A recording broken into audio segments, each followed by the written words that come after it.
Welcome to Your Anxious Child, 5-Minute Solutions, a podcast dedicated to providing practical advice and support for parents of anxious children. This advice is informational in nature and not a substitute for a consultation with a licensed mental health professional. And now, here's your host, Dr. Edward Plimpton. Welcome back to Your Anxious Child, 5-Minute Solutions and Interviews with Experts. Today, we're talking with Lizzie Assa, who has just written this book, But I'm Bored, the complete guide for ages 1 through 8. And I am very excited to kind of talk to her about this because she is really kind of capturing, in this book, a foundational skill for our children to kind of grow up and become independent and capable people. So thank you, Lizzie, for carving out the time to talk to us. And um, I know that you are a Bank Street College graduate, which has a fondness in my heart because my daughter went there, as did my mom. Um, It's such a and, it really is and such a special place. yeah, and when my daughter heard that um, I was going to talk with you, she says, "Well, she's the only person I listen to and whose advice I take." So, perhaps you could just tell us a little bit more about yourself. Yeah, sure. My name is Lizzie. I am a mom of 3 big kids and the founder of the Workspace for Children and the author of But I'm Bored. And really at the heart of my work is helping parents understand how much play helps our kids have a sense of autonomy and how they can really grow and develop into these really capable kids when we can show them that their work, which is play, matters. So, I wonder if we could just start off with kind of just a very basic kind of question of why is independent play such an important skill to kind of cultivate? Other than keeping parents from going totally bonkers. Yes, which is Um, important in itself. yes, it is important, but Yes. why is it so important? Well, I think especially for our early childhood kids, so much of their life is about being told what to do, where to be, when to do it. It's told, learn this, do this. And their developmental drive is for autonomy. And so there's a real disconnect. And so often we see that come out in unwanted behaviors or kids reaching for autonomy and control in ways that they can't necessarily have at that stage in their lives. But when we create a space for independent play, children can create a world that makes sense to them and they get to be in charge in that world. And when kids get to be in charge in a way that matters to them, it really emanates not only their life and how they move through the world, but their entire family unit. And so, we'll come back to this theme, but I think we should also just, you know, try to capture a little bit of what you were saying in your title, but I'm bored. And what do children mean when they say that? Oftentimes when kids come to their grown up and say, but I'm bored, it can feel so triggering to the adult. And I think that's really because it challenges for us whether or not we feel that we're doing a good job. Have we signed our children up for enough enrichment? Have we entertained them enough? Have we given them all the opportunities that we didn't necessarily have? I mean, we live in a society today that tells us to optimize childhood, that more is more. And so when children come and say I'm bored, it can feel really, really triggering, for lack of a better word, for grown-ups, and we tend to react. And instead, I really wanna help adults see that when your child has had the opportunity to come to you and say, "I'm bored," you've done actually a really good job because you have carved out time and space for your child to feel that feeling of, "I don't know what to do next. I'm a little bit uncomfortable. I'm used to being told what to do, and right now, no one's filling that space for me." And I think a lot of kids are missing that space in their lives. And so, first, I just want to help parents recognize that their child saying, I'm bored, is really a good thing. It's not a bad thing. And I often think that when kids, not always, but often when kids come to us and say they're bored, I think it's really a bid for connection, not necessarily that they're asking for a list of what to do. I think they really want us to see that they feel uncomfortable or unsure. They don't know what the next move is. And that makes a whole lot of sense when they're living in a world where adults are constantly deciding what their next move is. I was kind of just thinking, as you were saying that, about how often children will kind of ask for attention the minute you get on the phone, or, Yes. it's sort of like clockwork, or they'll ask for a peanut butter and jelly sandwich exactly at that moment. Yes. That kind of need for attention. They're Yeah. so sensitive to that. I think And it's really that need for, "Do you see me? Like, do I still matter? Are you connected to me even in the moments where you're not interacting with me?"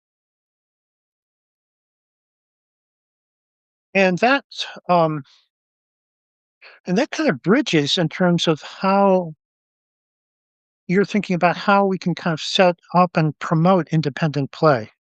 That it's not just we're in the 1950s and we're just told, "Oh, just go outside and play, and don't come back until I ring the bell for dinner." Right, It's not that there isn't a place for that, but right. um, but that's not how you start. No, and I think also, a lot of times parents will, try it and they'll say, "Okay, you go play," and their kids don't because they don't know how, and it feels uncomfortable, and then parents think, "Oh, well, my kid's just not creative," or my kid's just, like, not someone who plays," when really independent play is a skill that needs to be scaffolded and taught, and even more so, it really comes at the basis of that really secure attachment. And so I think when parents can really step back and set up moments for play throughout their day, so that kids are really practicing almost all day, that eventually they feel really comfortable stepping away and playing independently. But there is a long learning curve there. And I think that's missing for a lot of parents. You're reminding me of in my prior lifetime, I studied primate behavior and mother-infant interaction in monkeys, and at one point, I was given there was a monkey that got rejected by its mom at birth, and we couldn't find another, kind of monkey in the colony to raise it.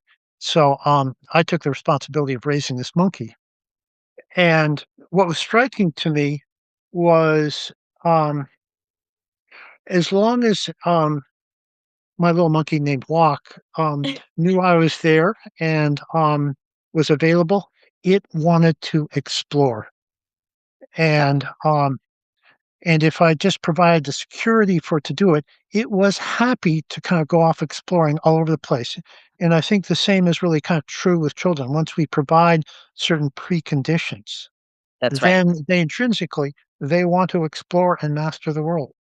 Yep, that's right. And often now for a lot of parents, like you were saying, your daughter doesn't like to follow a lot of parenting or play influencers, if you will, online because there's so much noise. It's so confusing. And often I'm seeing people by saying, these preconditions for play, those online can look like very expensive and elaborate crafts or things that take so much bandwidth from the adult and that's not sustainable and it's also not what our kids need.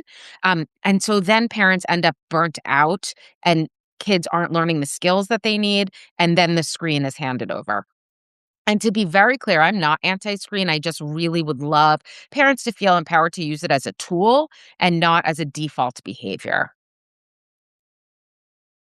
You use the phrase that there's a vast difference between the passive entertainment of a screen versus the actual work it takes to engage in independent play. That actually is harder.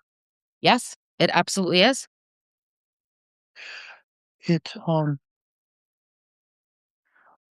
In terms of the importance of independent play, I was really struck by a statement that you made, that when we're alone, we are somebody who's different from when we are with other people. And knowing both parts of yourself is valuable for everybody's growth. And I wonder if you could just expand upon that because I thought that was a very, evocative um, and how should we say, profound statement. Yeah. I think a lot about even my own kids. I'm a mom of 3, and as a unit, as kids, they played so well together, but there was, a clear leader, there was a clear follower, and there was a clear instigator, right? And they had these roles that they played, and it worked so well, and they learned so much from one another. But again, there were very clear roles in the way they played together. And so when we instituted quiet time when they were small, it was really important to me that they were alone in their independent play, not with a sibling. And that was because I wanted them to have the opportunity to try on new ideas without a bigger sibling or a friend putting in their 2 cents. I wanted them to be able to come back together at the end with a, "Hey guys, I thought of a really great idea," or "Look what I figured out." That came really solely from them so they could really merge those 2 worlds of I'm part of a family unit, I'm part of the sibling unit, but I myself am also doing really important things and thinking individual thoughts. I think it's so important to carve that space out for our kids, especially in a world where, they are constantly on a screen or just having input, right? So we want to carve out and protect that space where there isn't input and they do have time to hear their own inner mind and thoughts. And in line with that, I have been, kind of just very impressed as kind of a clinician of when we can kind of set the preconditions, which you are, very carefully outlining of how children can kind of figure so much stuff out. Um, during this preschool kind of, time,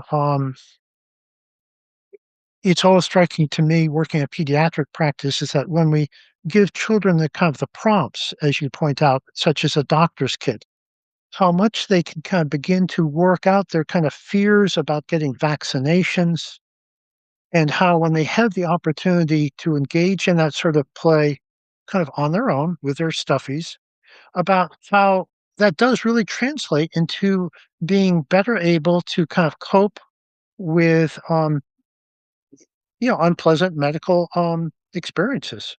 And it can even be as simple as, the child who's afraid to get their hair cut. Letting them play about it, setting up opportunities puts them back in the driver's seat. It gives them back control to practice and play out these different things that can feel very abstract and scary.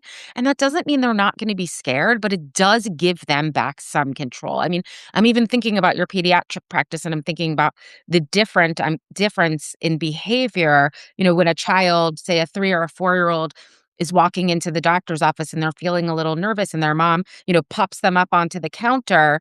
Or maybe their mom has them open the door and pushes the stool over and they get to climb up and sit on the part of the stool that, that feels best for them. These are very small things, but they give our child back a role that they matter and that they have some say in what's going to happen. Yes, the adult is in charge of their medical care, right? It's our job to make sure that they are safe and cared for. But when we can give them back little areas where they can be in charge of their own body and self, it makes such a massive difference. And play does that on a grand scale. Yeah, it's kind of inspiring when kind of children do that, and um, with that, I mean, this is a little tangential, but what I've also kind of been kind of struck with is for us in terms of kind of being with kids, it's hard not to see the play as actually often incredibly boring. The amount of kind of repetition that kind of children, need is kind of incredible. And Incredible. yeah, and Because, quite frankly, it's boring, like a block play, like, or even just the endless kind of play. But then I recall, for example, working with, a swim coach or any other athletic coach about how much repetition learning any physical skill requires, and how after about kind of 2 or 3 kind of lessons with your coach, you're pretty much gonna be hearing the same thing over and over again in different ways. And, I think that we kind of forget how important repetition is. So, I wonder if you could just kind of add to that. I realize that's Yeah. a little I bit mean, of I a think also there's this piece, right? So for parents, it can feel so boring, to play with your kid. And a lot of times, they want to play Barbie or they want to play puppy or, whatever it is, right? And we're like laying there on the floor, like half scrolling our phone and half in the game. And kids feel that, right? They feel that obligation. And so there'll never be enough of you if you're not all in, and I always am encouraging parents, I would rather you say yes for 5 minutes and then a clear no, than be half in for an hour. Um, and also, as far as I wanna challenge parents to challenge their role in their child's play, right? The most important thing about our children's play, and I think this can be why it's boring to us as the adult watching, is that they are in charge. It's their storyline. And often when parents or caregivers or teachers, well-meaning, come into play, they take on the role of the entertainer. So the child says, "You be the puppy," and the adult starts barking and entertaining, and they're taking the storyline, right? And so instead of doing that, I really want adults to hand the storyline keep handing it back to the child by saying, "Tell me what the puppy should do. Tell me where the puppy should sit." Keep giving back that control to your child. And then what happens is in those repetitions, over and over, they really learn, I am in charge of my own play. And so when you do come in and play with them, it's shorter and you're less involved because it's more about them, and it should be. One of the things that you kind of mention in your book is just the power of giving 10 to kind of 15 minutes of kind of really kind of focused play. And as I read that, I was struck with the fact that, that recommendation in terms of the therapeutic benefit of 10 to 15 minutes has been around, quite frankly, for Oh, a yeah. very long time. It's not, sorry, Lucy, not a new insight. Oh, it's Uh, not, and I'll even tell you, I learned it back in my graduate school days. I was student teaching in downtown Manhattan, and my director, who was just such a brilliant woman, was counseling a mom who had just had her 3rd baby, and she was so at her wit's end, and she couldn't the bigger 2 were just, all over the place, and their behavior was all over the place, and I remember my director saying to this mom, "I want you to say, to your child, right now, unless there's really an emergency, I am just focusing on you for 5 minutes," and really naming that and saying, "Even if the dishwasher is ready, I'm only listening to you."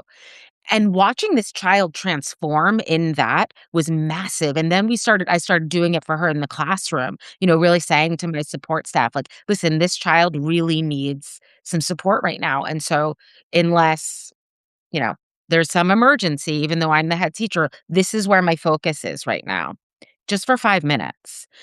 And I think for a lot of parents are like, "But my kid wants more," but then they want more, and of course they do, it feels so good. But the more that you can do it consistently, the more they'll come to believe you and trust you that more is coming, and they're going to ask for it in more desirable ways instead of by demanding the peanut butter sandwich when you're on the phone, instead of, running away at the grocery store. I've wondered about whether there's actually something magical to the kind of 10 to 15-minute kind of range of kind of attention, because that's about the amount of time that somebody needs to kind of recover from a panic attack, as long as they're not adding to kind of the excitement by saying, "I can't handle this, I'm going to die." But it takes about 10 to 15 minutes or so for all of those kind of, anxious kind of hormones to have a chance to kind of dissipate. And, Interesting. Yeah. I've wondered whether there's actually kind of just a little, magic that's kind of people have, you know, been able to kind of sense in that kind of just 10 to 15-minute kind of time range. Yeah. And, I think for a lot of parents, like 10 to 15 minutes can feel very overwhelming. They think I can't do that. And I want to also offer another strategy that tends to really help, which is to sprinkle this kind of complete focused attention throughout the day. So, in the book, I call it closing the loop, but it's really also just about, when you're in the car, instead of doing what we normally do, which is when we get home, you need to put your backpack away and do this and do that and on to the next thing. Really just listening, watching. What are they watching? What are they looking at the window? What feels really important to them, including even if that means it's their TV show? Just really taking those few minutes to focus in on what matters most to your child. What's going to help them feel seen the most? Because what happens is when we can really connect with our kids in small ways throughout the day, those other things like putting your backpack away, doing the routine, having the bath, those things become easier because our child already feels connected and grounded to us. They already feel seen, so they're not asking for it in with tricky behaviors. And this can really even be as simple as, I think of, the bath time routine with preschoolers. That's something you're probably doing almost every single night. And often we'll use that as like I better teach them their letters or we're gonna work on, XYZ. But I really encourage parents to instead to really take pause and look at what they're doing in the bath. Watch them. See what's important to them. So maybe they're, splashing the water a little bit and just saying, like, hey, yeah, you're watching how the water ripples. I noticed you were doing that yesterday too. And pause and let them either talk about it or not. But it's just this thing that says, like, I notice your movements and actions. I notice what you're thinking about. It's not just about the bigger picture, grand scheme of what we need to get done as a family. It's really you are important and you matter. I'd like to just make sure we kind of just touch upon some of the basic things you mentioned in the book. And one is when a child says, I'm bored, well, that's a problem to be solved, right? Feels like one. It can feel like one. But what's the real deal with that? When the I mean, child the says, deal with that when your child is bored is it just means I don't know what to do next. Like, I'm uncomfortable and I don't know what to do next. And I think oftentimes we wanna say, "You have a whole playroom of toys," or "You can go and do this," or "I feel guilty, so now I'm gonna entertain you." When really what our kids are asking for is for us to just notice that, yeah, you're used to the grown-ups telling you what to do, and now no one's telling you what to do, and you're just not sure. And then depending on your child, right? Because some kids are gonna need a lot of support with this, and some kids just need a little bit of support. So it might be saying, "Hey, I remember yesterday when you were working with your magnetic tiles and you had to stop because we had to go to the dentist and you really didn't like that. Wondering if that's something you'd wanna do now. Do you wanna bring those into my office, set them up next to me? Because that gives them that sense of connection, but also puts them back in the driver's seat, right? So you're kind of scaffolding, you're not rescuing, but you're supporting, you're scaffolding. Other kids might need you. I love the idea of saying, "I'm remembering when," and allowing them to say no. That uh-huh. saying no is important, right? It gives them back a little bit of control. They're allowed to say no. But if we continue to list things when our kids are bored, it's not going to work because that's not what they're asking for. They want us to see them in their unsureness. And it seems to me that when we do that, we're pretty much guaranteed an automatic no, that's not going to work or Yeah. something like that. Yeah. And so, Yeah. um, I think about working with 3-year-olds and, what is their favorite thing to do if you ask them, do you want to, XYZ? No. right. Do you want to play with? No. And parents get very, worried about that, but actually it's really developmentally appropriate. They've learned how to assert autonomy. And so we want to support that. right? But that is what they're gonna do if you're listing things for them to do when they're bored. So really, I want parents to just first get really comfortable with it and within ourselves that it's okay for my child to be bored. They might feel a little uncomfortable. I don't need to be. I don't need to be scared. I can say, like, actually, this is a good thing. Like, they're really learning here. And then we're gonna also support that, right, with appropriate materials, appropriate time for them to practice being bored. If they only have the opportunity to be bored maybe once a month, well, you're not really working through that, right? It's gonna stay hard for a very long time. But when they can do it over a long period without being rescued, they get really good at it. And I want to So, also speak to, it's important after the fact, later on, maybe at dinner or at bedtime, and maybe you have a child who doesn't want to be praised directly, to say out loud to your partner or to someone, hey, Sammy was so bored earlier and she really didn't know what to do. And it was so hard. And she felt like she was going to cry. And she felt, and then the strangest thing happened. She started working with markers and then she made this really interesting picture and I just thought that was so interesting. Just noticing out loud that like, "Hey, you did the hard thing. You know how." so, so as you can imagine, the past 2 weeks in anticipation of kind of talking to you, I've had my laser eye out for every conversation about independent play. And yes, last week a parent, said to me, "So, how do I get my child to play independently? You know, what are the steps I need to take?" Yeah. And I wonder if you could just, Yeah, talk a sure. little bit about that. Sure. So I love to tell parents, like, the first step is to really think about your child. What lights them up? What feels interesting to them? Not what do you want to light them up or not what you want them to find interesting, but what truly are they interested in?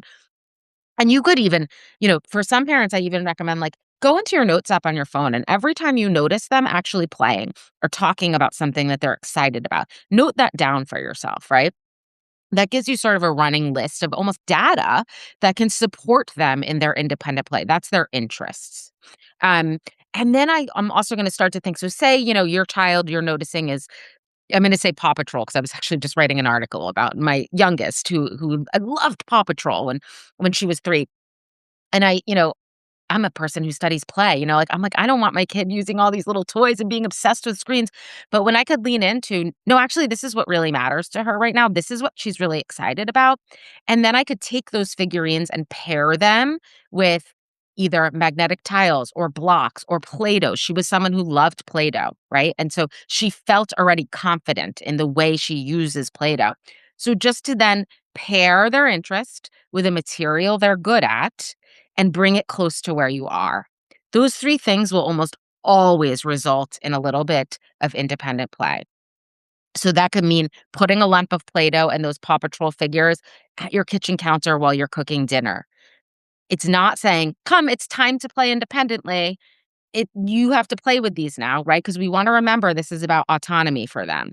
So, they are gonna come to that on their own. Or it might even be as simple as you have a little table in your kitchen, and they have a puzzle that they love, and you put together 2 or 3 pieces and lay the other pieces next to it. It's just an invitation for them to feel successful in doing something independent with regards to play.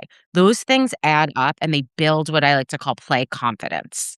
So, really, just starting so simple and bringing the play to where you are, you'll notice that your child will start to play independently.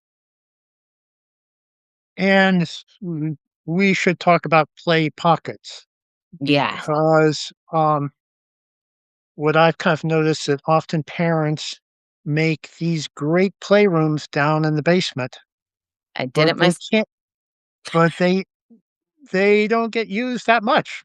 And No, they so d so yes, tell and us when my about play pockets and sure, when my oldest was 2, we had moved to our very first house. I was pregnant with my middle. And I made this really amazing, cool playroom. I set it up like my preschool classroom. I mean, that thing was real good. And then he never used it because what 2-year-old wants to go down to the basement alone away from their family, right? And then my daughter was born, and then I brought the train table up into the kitchen, and my husband came home from work, and he was like, "What is happening?" Our kitchen was tiny. And I was like, "You know what? I need to be able to feed this baby and wash bottles and keep this house running, and he needs to be able to play near me. And so this is what we're gonna do." And then I started, as family grew, I started to, empty out the cabinets under the sink in the bathroom and putting toys that they loved under there so that when I was giving one a bath, the other two could be near me and also be playing because that minimized them pulling my attention away from doing something kind of, safety wise, like bathing a newborn. Um, and they could also be fulfilled and playing at the same time, but they were next to me. And so play pockets were really born, and I just started to and a play pocket is as simple as the drawer in your kitchen that you have down low that's holding your pots and pans, right? Take out those pots and pans, you can put them up high because you can use a stool and get them when you need them, and just fill it with a couple of your kids' favorite toys. That alone, that simple act of creating a play pocket in your kitchen where you spend the most time will create independent play. When your child opens that drawer and instead of the Tupperware or the pots and pans, they see their favorite cars and figures and their trusted grown-up right there who's not going anywhere because they're standing over the dishwasher or whatever it is that they have to do, that is a recipe for success in play. And let's not forget that actually creating little play pockets can be rather fun It's and a really kind of a real and really, kind of a pleasure to see, your child kind of take a hold of it and kind of go with it. It's kind of fun. It is fun, and it allows you also as the adult to dip in and out of their play. There's less, "Mommy, come to the playroom and sit here and watch me play," and there's more, I can say, "Hey, mom, look at me," and you can look without completely taking over their play, right? Because your hands are busy, you're doing something else, and you're also acknowledging them, and that's powerful. There, I thought that you very nicely outlined that, there be some preconditions that are met in order to kind of maximize the chance that creating kind of a moment of kind of independent play will work. And that some things that the parents should ask themselves, before encouraging kind of independent play. And I wonder if you could just kind of go over those kind of basics. A lot of times what happens, and I know this even happens to me as a mom, which is that we're busy and we're frazzled, we're running all day with our kids, we're at the park, we're at the this, and then we get home and we have a lot to do and we wanna be able to say, "Just go play. Now go play." But then our kids right, I want parents to stop and pause because then they're like, "But my kid won't," and then they're having a tantrum and they're falling apart. So I wanna before you're gonna tell your child to just go play, I want you to do really the basics of, like, are they hungry? Are they overtired? Do they need rest? Because if their basic needs aren't met, it makes everything else harder. Every parent knows that. So maybe it is, you know what? I have a lot to do. And also, you're feeling really hungry. Let's sit for 5 minutes and have a snack together. And then you can bring your puzzles, into my office and I'm going to sit down and answer my emails, right? So you're just really meeting that basic need for connection, food, pause before you're going to ask them to do something tricky.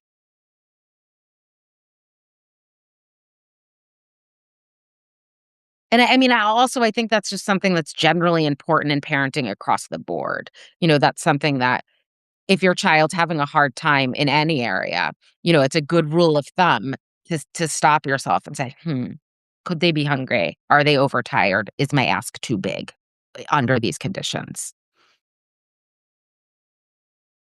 I think it'd be also kind of helpful for our listeners to just um, hear what are more helpful things to say that kind of promote play, and what are the things that, however well intentioned, can kind of close things down. Yeah. It's so interesting because I think most of us, when we think about, you know, seeing our kid brings us a picture that they made, we think it's actually our role to say, like, oh, that's beautiful. But that closes the conversation, right? That's just a statement and now it's over. But if they come to us and they're holding a picture and we say, "You brought me a picture." then that opens it up for them to say, "Yeah, and then they're gonna tell you a little bit more, and maybe they say, "Yeah, and I used the blue to make, these long lines." And instead of us, our instinct as adults is to say, like, "Oh, yeah, it looks like a dinosaur." Well, again, like, now the conversation's over, but instead if we can say, "Oh, yeah, you did make those blue lines," and really just notice what they're telling you about whatever it is, that again, it opens the conversation. So we wanna think about conversation openers instead of closers, or, your child builds this magnetic tile, really tall tower. And, we want to go in and say, wow, it's so tall, whatever. When really what they wanted you to notice was something really small that looks insignificant to us, at the bottom. And so if we can come in and just say, you've been working a really long time on that, and pause, it gives them the opportunity to say, yeah, and I made this really small part, et cetera, et cetera.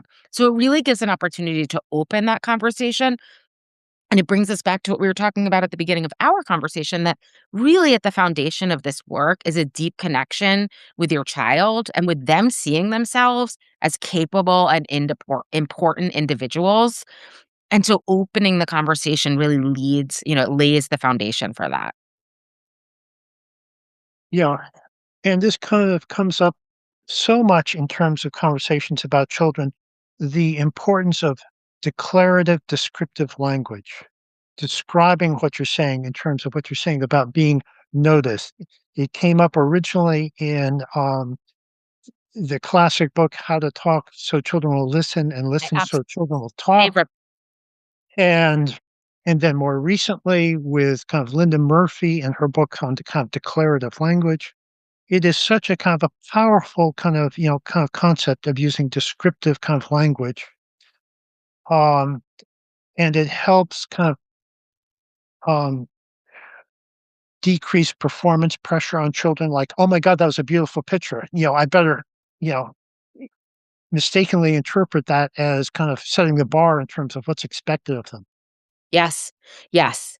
And so anytime too we can really focus on their process over the outcome, that's the kind of thing that is always going to help your child see themselves as someone who is capable and a maker and allowed to make mistakes, as opposed to focusing on the outcome. I mean, and this is even as simple as, your child plays baseball and they hit it out of the park, yes, of course you're going to jump out of your seat and be so excited for them, as you should authentically be, right? But when we're gonna revisit that conversation later, it's really about saying like, "Hey, you've been working on your swing for a long time. You struck out a lot of times and you kept working, and now this happened," right? It's really just thinking about what is their process that made them feel capable? Who are they? What are their actions that they're taking? That's what we want them to hear the most. So I'd like to kind of suggest some ways in which what you're talking about is so important by moving a little bit downstream in terms of kind of development. Let's take, kind of your phrase, the magic pause. I wonder if you could just explain that, and then I'll respond in terms of why I think it's important. Sure. So the magic pause is really a practice for parents. And I think it a little bit challenges our notion of being needed. But, we're thinking about our child saying, Mom, I need a drink, you know, and instead of running to get them the drink, or even instead of saying, go get it yourself, is really that pause. And in that pause, often what happens is you hear either the stool being dragged over, or you hear, "Oh, never mind, I did it myself." And so before we rush in to fix, to help, to support, we can support by just the simple act of pausing. And at the end of that is really saying to them, "Hey, you needed help and you figured it out on your own." That's, I think, the most important piece. So when I read that phrase, the magic phrase, magic pause, I thought, wow, this is a foundation for a powerhouse idea in terms of dealing with anxiety, which has to do with reassurance seeking. So the kind of classic response to dealing with reassurance seeking is to sit with appropriate psychoeducation is to say to your child, Sally, that sounds like the worry monster talking. Let's make him wait 10 minutes. And if you still need that question answered, I'd be happy to answer it. But you are creating a pause rather than kind of rushing in to answer that question. And I feel that what you're doing is setting the foundation for that in these little mini moments as well. Yeah. Yeah, and you know what it does? It really tells our kids a lot about I often say to my kids also, "You can always ask. The answer might be yes, and it might be no, but you can always ask." And so, also, even with the magic pause, like, it's okay for them to seek that reassurance. It's okay if that's what, they need to do in the moment, but it doesn't mean that I'm gonna solve it for them. It does mean I hear them, and I'll acknowledge it afterward. Same thing, in the classroom of really the other piece to it, though, is making sure that there is that stool there. I mean, we want if I think a lot about a developmentally appropriate early childhood classroom. You will see stools by the light switch. You will see, the water dispenser lower instead of higher because kids are learning to access what they need. You'll see, I had a great advisor in graduate school who said a good rule of thumb is look and see where the teacher left the tissue box. Do the kids need to say, I need a tissue? Or can they just get it themselves? And that always really stood out to me, even in terms of setting up play or, keeping I always kept scissors in our snack cabinet so that my kids, if they couldn't open a snack packet and they needed help, I would say, like, did you try the snack scissors? It just a tool that's there for them to use. Yeah, if um, that And is, it's I not think, not there's a difference between saying, like, "I don't wanna help my kids, I want them to just figure it out," or ignoring them, and there's or scaffolding for them how to reach their goals. right. Big difference. The other, kind of thought I had kind of, reading your work is the importance of children being able to kind of determine what's meaningful to them or what's important to them. And how, unfortunately, when children over rely on video games, um, what they say is, well, that's, you ask them, what are you interested in? And unfortunately, a lot of children will just say, well, video games. And you can kind of poke around and have a hard time finding anything else that really interests them. And that becomes a challenge in terms of dealing with anxiety because to conquer anxiety and to tame it, you often need a big why. And some of the most successful kind of clients I've had, when they've turned 12, 13, they will say things to me, well, I decided that I really want to be in a play more than I cared about my worries. Or one boy said to me, well, I decided that girls were more interesting than my rituals. Or or things like that. That this independent play where they develop meaning gives them the big why to conquer other things that have been so challenging. Yes. And I see what you're talking about is building that foundation in terms of discovering meaning and kind of things that are truly going to be sustaining. Yeah, I mean, even when you break it down to be something sounding so simple, which is, you take a kid who is, sitting on their bedroom floor, they have an idea of something they wanna build, it's really confusing and tricky, it keeps falling, but it matters to them, right? So they keep trying it, but there's no one there to sort of fix it for them or, say, "Time's up, next turn," for the next kid or whatever it is, right? That's one so that child is gonna develop these skills of like, "Wow, this is really hard, but I kept working at it, and, oh, man, look what I did. I made this thing." And then there's a child who doesn't have those opportunities, and it's really like, either get it right on the first time or get off the pitch because the next kid's waiting. What does that do to your nervous system? I mean, right there enough alone is really one is building a kid with grit and self-belief. And one is it might, work for them, or it might make them really anxious and nervous. It would make me anxious and nervous. Well, during World War II, they said that the Battle of Britain was won on the playing fields of Eton. And you would say in your book that it's on the playroom floor that executive skills are built. Yes, and I really believe that. All right, I can't resist asking you, why is that such a passionate belief of yours? I mean, it really is because, you hear people talk all the time about soft skills, and those are the skills that make us successful, fulfilled humans. And so when you think about what kids are learning on the playroom floor, it's that I can have an idea and follow it through. I can make a mistake and I still get to try again as many times as I need to. I get to make sense of something that, in the larger world on this very small platform that makes sense in my own brain. You know, that to me is the kind of learning that can go anywhere in life. I mean, you could do anything with that, right? And so Mm. for me, I just think, even relationship building, because it builds so much confidence. The kids end up having so much confidence in their own ideas that they're able to be flexible with their peers because they're not worried about their sense of mattering and ideas being knocked over or disappeared, that they have such a solid foundation that they can openly allow for other interpretations as they grow. Well, listen, we're about out of time to kind of talk today. I want to kind of thank you so much for spending the time. And just like children need kind of repetition to kind of learn these skills, actually, we as adults do too. Okay. And about the stuff that you're saying, that um,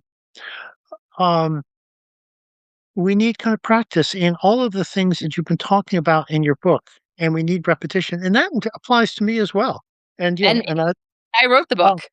right, and and I've been a kind of a clinician for 40 years working with children, and that return to kind of basics, we need continual kind of practice with. And I think your book is kind of so helpful about that. So, where can people find your book, and where can they find some of those great handouts that are available on your website? Yeah. So you can always find me on my website, which is workspaceforchildren.com, and my book is available anywhere books are sold. Great, Yeah. great. Well, thank you so much Thank you. for your. Great conversation. Thank you for listening to Your Anxious Child. Please leave us a rating and review in iTunes to help us get the word out. If you'd like to learn more and find additional resources, visit us at edwardplimpton.com.